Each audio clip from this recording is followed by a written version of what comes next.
Diga glória ao Santo Espírito de Deus. Dê para Jesus a sua melhor salva de palmas. Bem forte. Glória a Deus. Amém. Boa tarde, povo de Deus. Amém. Pode sentar todos, por favor. Sejam bem-vindos à graça de Deus no final. No final, né? Agora não. Calma, apressadinha. Dona Elizabeth está animada. Pode sentar. Daqui a pouquinho eu vou falar sobre isso. Irmãos, é um prazer estar com vocês aqui na casa do Senhor. Eu quero entregar uma palavra para você. Hoje termina o propósito do Salmo 91. No final, como a Dona Elizabeth pediu, você vai deixar os pedidos aqui.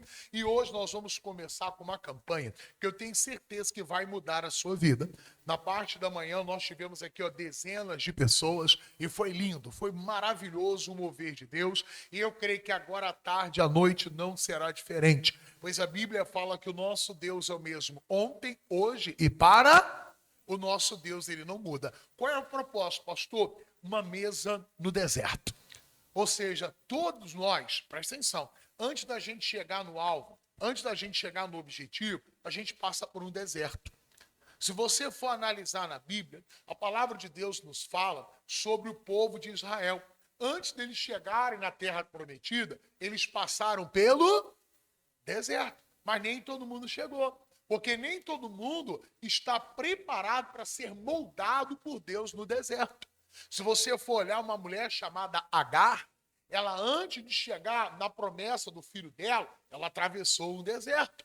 Se você olhar o próprio rei Davi, antes de ele se tornar rei, ele passou pelo deserto que os próprios irmãos se levantaram contra ele. Se você olhar o José, antes dele ser governador, ele passou pelo deserto. Então, o propósito de hoje é esse. Serão 7 quartas-feiras, uma mesa no deserto. Vamos lá? Deus preparando esta mesa. Salmo 78, versículo 19. O nosso amigo Davi vai colocar na tela. Vai lá, Baruque. Salmo 78, versículo 19. Preste muita atenção, está aqui na tela. Acompanhe. Isso, muito bem, dona Creuza. Anote e lê em casa. Vamos lá. Salmo 78, 19. E falaram contra Deus e disseram: poderá Deus, porventura, preparar-nos uma mesa no deserto? Então você vê, olha que coisa séria. Aqui o povo estava passando pelo deserto. O deserto não é um lugar onde a gente vai viver para sempre. O deserto é um lugar passageiro, é um lugar momentâneo, é um lugar transitório, aonde nós vamos alcançar o alvo e o objetivo. E o Senhor Deus, ele está nos ensinando qual a atitude que nós devemos ter quando estivermos passando pelo deserto. Acompanhe.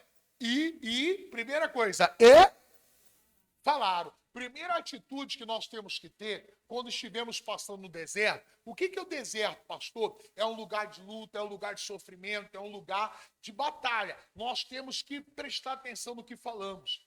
E muitas das vezes é melhor você ficar calado do que falar besteira. O próprio Senhor Jesus, a Bíblia fala, que quando ele estava atravessando o deserto, se entregar na cruz por nós, ele foi como ovelha muda ao matador. Ele não abriu a boca. Quando ele estava perante Pilatos, ele ficava em silêncio. Alguém está entendendo o que eu estou falando? Então você vê a importância de cuidarmos das nossas palavras. Por quê? Porque ela tem o poder de abençoar, ela tem o poder de amaldiçoar.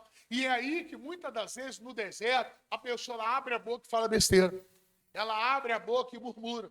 Ela abre a boca e se auto-amaldiçoa, ou às vezes amaldiçoa os outros. Então ele está abrindo o nosso entendimento para que saibamos qual é a nossa postura, como deve ser a nossa conduta. Acompanhe. E falaram, leia, contra Deus. Então você vê, quando a gente passa por um deserto, uma das coisas que nós somos levados é nos levantar contra aquele que sempre esteve, estará e está ao nosso lado. Quem é? É Deus. Então você vê o inimigo, ele vai a todo tempo tentar nos levar contra Deus, tentar nos colocar contra aquele que está ao nosso lado. Ah, Deus não se importa comigo. Cadê Deus? Por que Deus está deixando que eu passe por isso? Por que Deus não me ajuda? Vocês estão entendendo o que eu estou falando?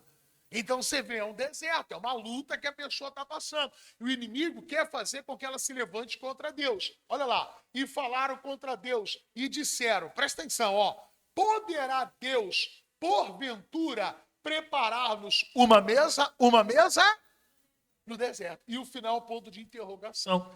Você vê aí a dúvida. O deserto, nós somos levados a duvidar.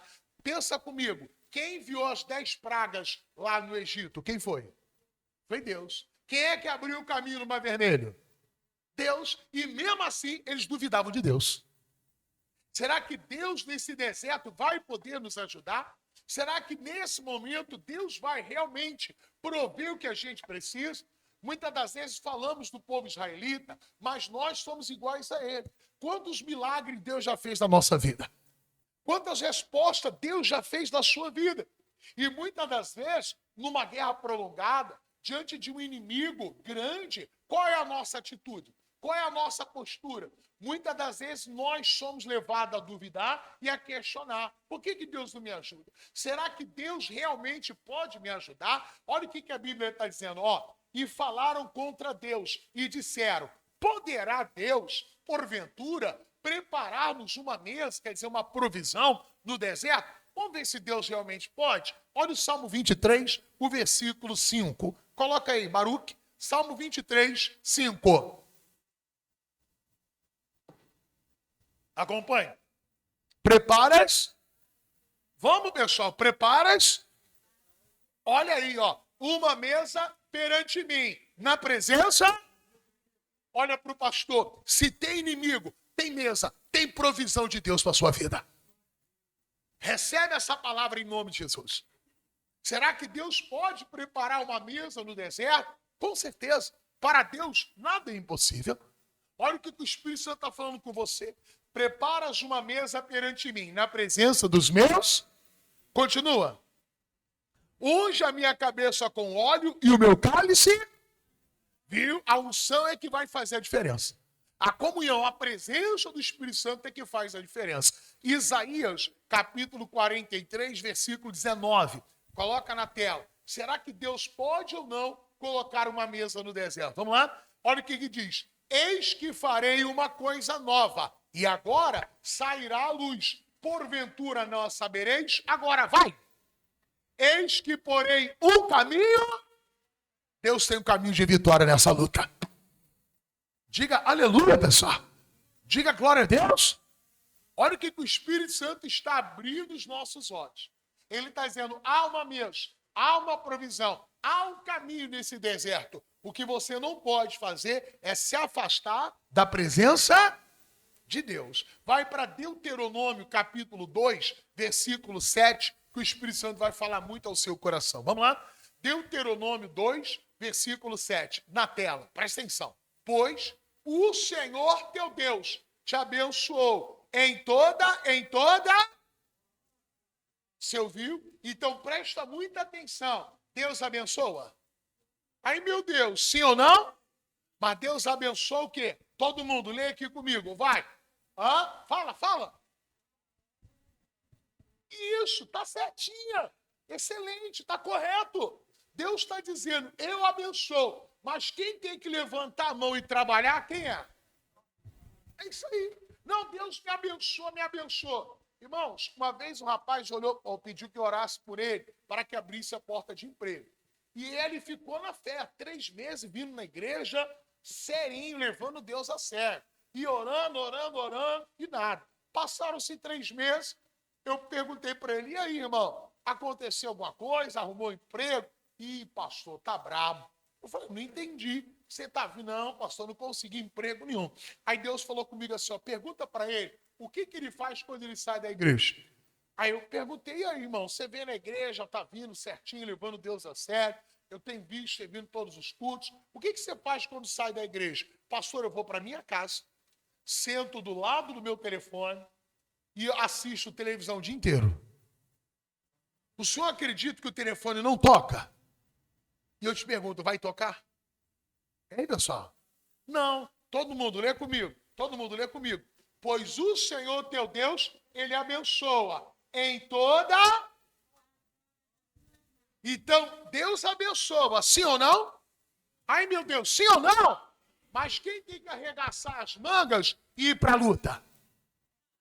É isso aí. Não adianta eu só ficar, Deus me abençoa, Deus me ajuda. Não, Deus te abençoa. Mas quem tem que ir atrás da batalha, tem que lutar, somos nós. Eu vou te dar um outro exemplo. Um colega nosso, né? Ele tinha acabado de se batizar, estava na igreja, filho, novo convertido, também estava desempregado.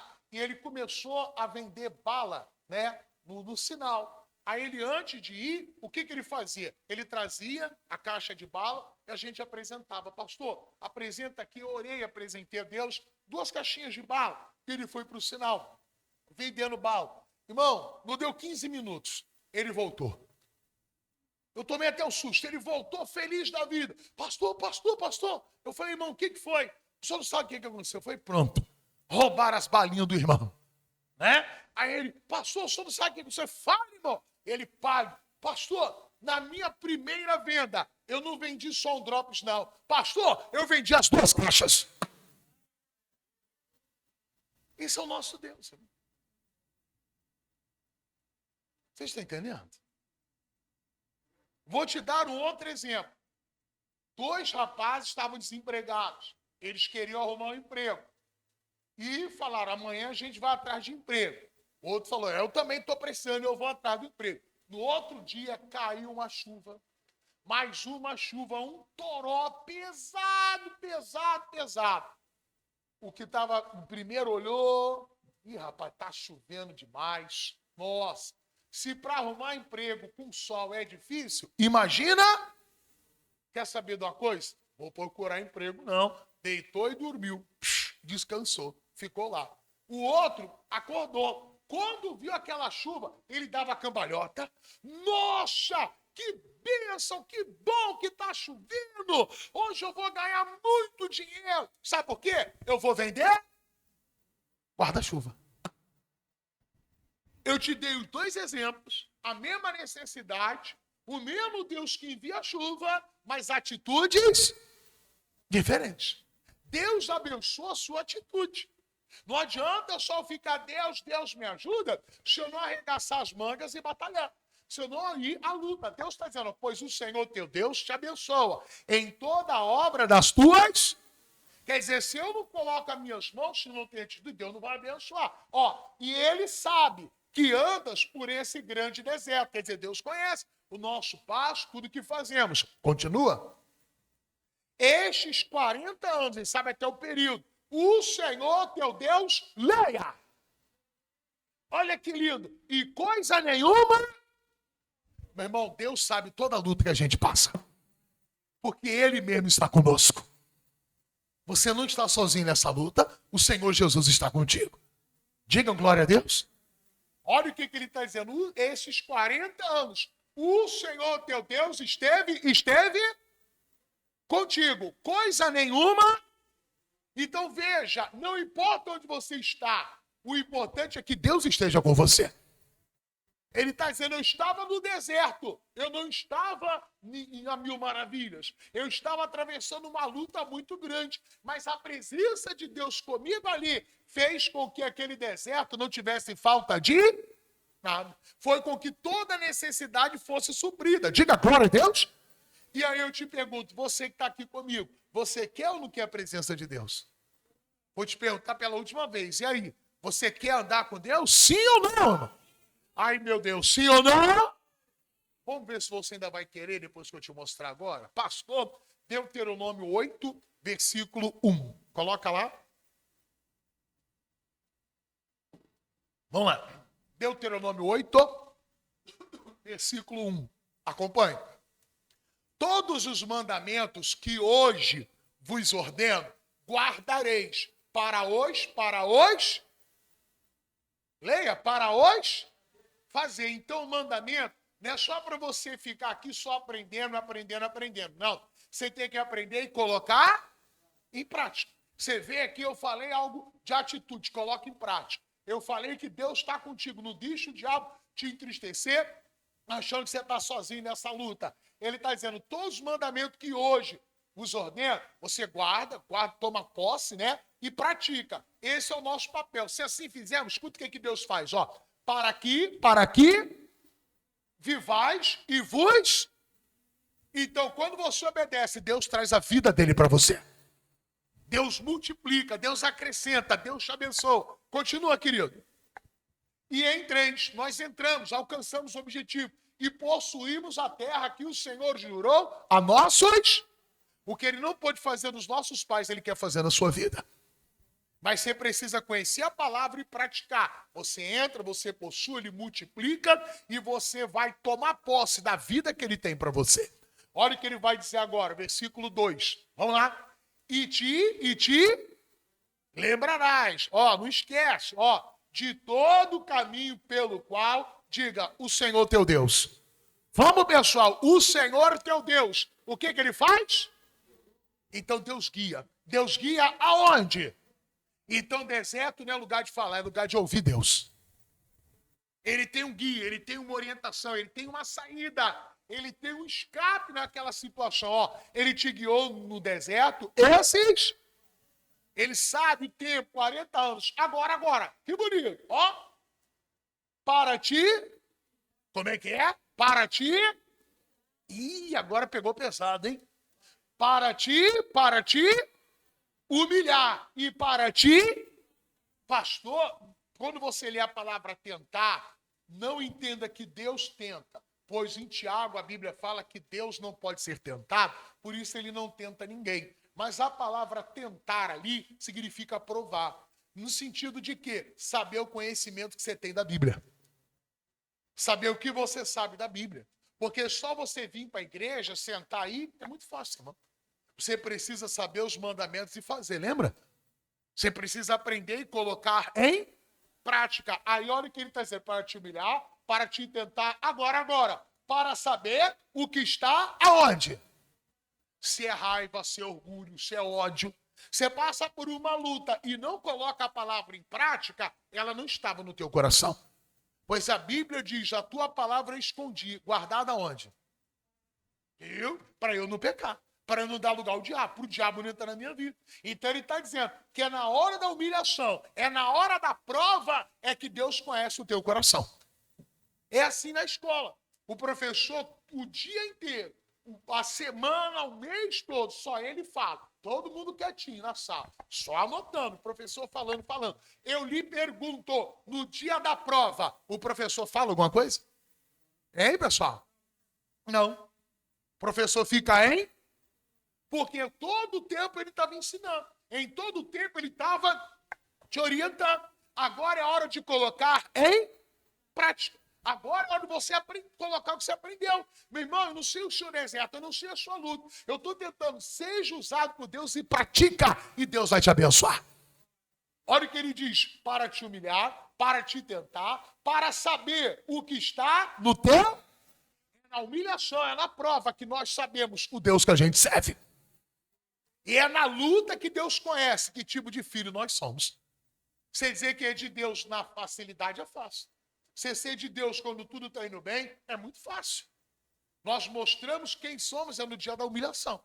É no dia da provação. Olha o que ele diz, para te humilhar, para te tentar, para saber o que estava no teu coração. Continua. Se guardaria os seus, ou não. Você entendeu? Como é que Deus sabe que nós guardamos o mandamento? Quando nós colocamos em prática. E o que ele falou? Ó, se você guardaria o mandamento ou não. Então a palavra está sendo dada, você está aprendendo. Lá fora, ou até mesmo na igreja, após você aprender, você tem que colocar em prática. E aí Deus conhece você e você conhece o poder de Deus. É o que ele disse, ó. Se guardaria os seus mandamentos ou não. Pastor, como assim? Versículo 1. Coloca 1. Todos os mandamentos que hoje vos ordeno, guardareis para quê? Para fazer. Esse é o nosso papel. Aprendeu, guardou, pratica. Para quê? Para quê? Aí ele diz, ó, para que vivais, olha lá, vos multipliqueis. Vai, meu filho. Entreis e possuais a terra que o Senhor jurou.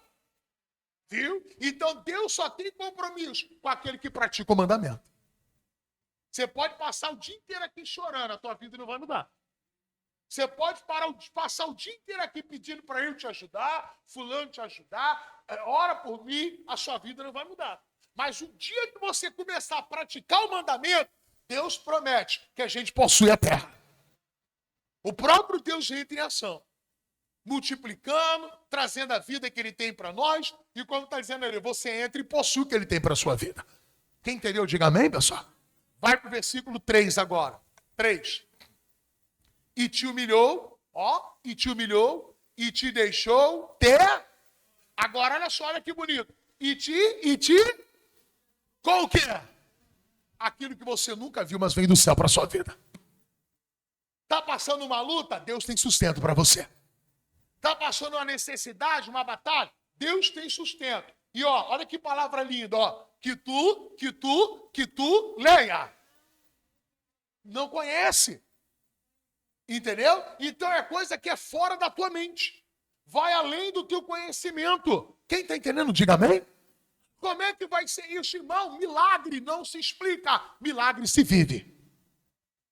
Ele está dizendo, ó, a humilhação veio, a fome, a necessidade veio, mas Deus te sustenta. Com o quê? Com o maná, com a provisão que vem do céu. Não é algo humanamente, não é algo de conhecimento, é algo sobrenatural para a sua vida. Diga glória a Deus, pessoal. Continua, vai, Baruque. Nem teus pais o conheceram, para te dar a entender que o homem não viverá só de, continua. Mas de tudo que sai da boca do Senhor, viverá. Por isso eu falo para você ler Bíblia. Por isso eu falo para você vir à igreja. Por quê? Às vezes a pessoa só até mal interpretada. Às vezes a pessoa passou, fica falando, a gente tem que estar todo dia na igreja, eu tenho mais o que fazer. Irmão, é contigo mesmo. Se você não quiser vir, beleza. Mas quando o problema vier, quando a dificuldade chegar, meu Deus, o senhor não me ajudou. Presta atenção. Nenhum professor ele pode fazer a prova sem antes te dar a matéria, sim ou não? Para te dar a matéria, para te dar a prova, ele já tem que ter dado a matéria. Se ele aplicar uma prova de uma matéria que ele ainda não deu, você pode questionar e aquela prova será anulada. Mas como é que eu vou fazer isso se eu não estou com o meu caderno em dia? Vocês estão entendendo? Se o meu caderno estiver em dia, eu posso chegar para o professor, o senhor caiu lá na prova, lá, vamos supor que o professor seja de língua portuguesa e teve uma prova lá de interpretação de texto, dando exemplo. Aí ele vai e coloca lá um texto para você interpretar e você não sabe interpretar texto. Não caiu isso, ele não te ensinou como é que é uma interpretação de texto. Aí ele vai, aplica a prova. Você pode depois chegar daqui, ó, o senhor me deu 0 nessa questão, mas o senhor não deu a matéria. Aí ele vai dizer para você, mas como é que eu não dei a matéria? Tá aqui, ó, eu tenho meu caderno em dia. Todos os dias eu anoto. Só, qual o dia que o senhor deu? Eu dei no dia 13. Tá aqui, ó, no dia 13 eu estava lá, o senhor não deu, não. O senhor deu essa matéria assim, assim, assim. É verdade. Eu vou anular a prova, essa questão está anulada e esse ponto é seu. Deus não deixa o problema vir sem antes me usar aqui para falar com você. Deus não deixa a dificuldade, a prova, a situação ficar ruim sem antes ele falar contigo. Por isso que o diabo não quer que você venha para a igreja. Por quê? Para você não aprender a matéria. A Bíblia diz, conhecereis a verdade? Que liberta não é o pastor na igreja, é a verdade que se aprende através da palavra. Amém ou não amém? Continua, coloca aí, versículo 4. Nunca se envelheceu a tua veste sobre ti, nem se inchou o teu pé nesses 40 anos. Continua. Confessa, agora é muito forte, ó. Confessa, pois, no teu coração, que como um homem castiga o seu filho, assim te castiga o Senhor, teu Deus. Então tem que descer a coça no filho, né? Isso aqui Deus está me castigando. Eu vou descer a lenha no meu filho. Eu vou castigar. O castigo aqui não é esse de bater que nós fazemos, não. O castigo aqui que ele está apontando, eu vou dar um exemplo que você vai entender. Você já foi no dentista? Meu Deus, tu não dá o teu dente aí o quê? Só dentadura? Nem dentadura, né? Já foi no dentista? Beleza. Você foi porque você se amarra. Gosta de dentista? Eu não gosto, não. Você já levou algum filho? Já levou filhinho no dentista? Por que você levou? Que você não gosta dele? A senhora falou que já levou. Por que a senhora levou no dentista? Não é para ver, é para cuidar. É porque ver a senhora está vendo, né? A senhora levou ele no dentista para quê? Se tiver que fazer uma limpeza, se tiver que abturar, se tiver alguma cárie, um aparelho, muito bem, se tiver que fazer um canal. Então, nós levamos filhos no dentista para quê? Para melhorar o dente dele, para depois comer aquela comida e não sentir dores. Amém ou não amém? A mesma coisa é Deus. Então, Deus permite que o problema venha, que a luta venha. Para quê, pastor? Qual é o alvo? Qual é a visão de Deus? Fazer com que a nossa vida seja um banquete lá na frente para Deus. Vocês entenderam? Assim como a gente pega uma criança e leva no dentista para melhorar o dente, seja um aparelho, seja uma obturação, não é que você não gosta do teu filho, você está cuidando dele. Então, no deserto, Deus está cuidando de nós para sentarmos na mesa e comer o melhor dessa terra. Assim como seu filho, seu neto, com o dente direitinho, senta na mesa e come lá do bom e do melhor e não tem dores. Amém ou não amém? Que a boca está direitinha, aquele canal foi feito. Assim somos nós com Deus. Deus permite certa luta, certa dificuldade, para quê? Para nos moldar. Muitas das vezes é aquele barulhinho do dentista, né não? Tu gostava daquele barulho? Ainda só. Meu Deus, só eu ouvi, nossa, já vai doer e tal. Mas depois o teu dente vai ficar ótimo. Depois o teu dente fica excelente. Alguém está entendendo o que eu estou falando? Deus está dizendo, assim como um pai, ele castiga, não no sentido de bater e espancar. Assim como um pai cuida de um filho, assim como um pai dá uma lição para ele, aplica uma correção, Deus ele vem nos moldando no deserto. Continua, versículo meia dúzia. Guarda os mandamentos do Senhor, teu Deus, para os temeres e andares nos seus caminhos. Continua. Porque o Senhor teu Deus te mete numa... Ué, não era um deserto? E agora é numa boa... Viu como é que o deserto não é para sempre, é passageiro? Vocês estão entendendo, pessoal? Mas o diabo quer que você sucumba no deserto. Terra de ribeiros de água. No deserto não tem água. Mas na onde Deus leva, tem água. Na luta que a gente está passando, está faltando dinheiro, está faltando isso, aquilo outro. Mas lá na frente, Deus tem grandes realizações para nós. Digam glória a Deus. Olha lá, de ribeiros de águas, continua. De fonte de abismo, agora, ó, que saem dos vales e das, continua, meu filho, terra de trigo e cevada, de vides, vigueiras e romeiras, vai, agora, ó, terra de oliveiras abundante, de azeite, Deus tem abundância para a nossa vida, mas tem que passar pelo deserto, e muitos no deserto acabam caindo. Muitos do deserto não sobrevivem. Vocês estão entendendo o que eu estou falando? Continua. Vai, 9. Terra em que o comerás o pão. Leia. Deus tem um pão sem escassez para nós. Sem miséria. Sem miséria. Pastor, mas eu estou atravessando a luta. Calma. Até Jesus enfrentou o deserto. Depois o anjo veio e serviu ele. Todo mundo passa pelo deserto. Até o Filho de Deus passou. Eu passo, o senhor passa, a senhora passa. Todos nós passamos. Deserto não é para sempre. Deserto é onde Deus nos molda. Quem está entendendo? Diga amém. Onde Deus nos aperfeiçoa, onde Deus cuida de nós. Ó. Terra em que comerás o pão sem escassez. E nada nela. Antes vai ter luta, vai ter necessidade. Mas nela, no alvo objetivo, não vai faltar nada. Agora vocês vão entender por quê. Que Deus nos molda no deserto. Vai, continua. Terra cujas pedras são ferro. Agora, bem bonito, pessoal. Para terminar, vai. E de cujos montes, leia. Como é que é? E cujos montes ser de Deus, não é ficar esperando acontecer. É fazer acontecer. Quem vai cavar, quem vai tomar posse, quem vai ter atitude somos nós. E Deus envia a bênção dele sobre a nossa vida. Aplauda o Senhor, ele falou contigo. Bem forte, povo de Deus. As palmas que louvam o nome de Jesus. Amém? Se coloque de pé. Vocês vão receber agora, na mão de todos, entrega lá.